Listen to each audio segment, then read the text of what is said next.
টাকা পেলে কোথায়? সে তোকে ভাবতে হবে না। তুই খুশি তো?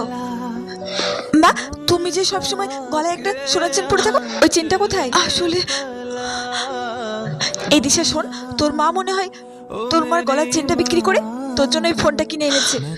কিন্তু মা, ওটা তো দিদার দেওয়া শেষ স্মৃতি ছিল। তোর খুশির জন্য আমি সবকিছু করতে পারি রে। যে মা তোকে কষ্ট করে এত বড় স্কুলে পড়াচ্ছে, যে মা তোর জন্য নিজের গলার চেন বিক্রি করে তোর জন্য ফোন এনেছে, আর তুই সেই মাকেই বন্ধুদের সঙ্গে পরিচয় দিতে লজ্জা পাচ্ছিস।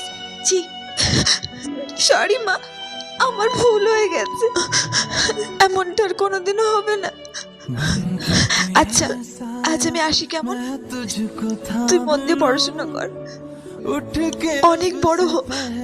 তোকে নিয়ে যাবার অনেক বড় স্বপ্ন মা। আমি আসি।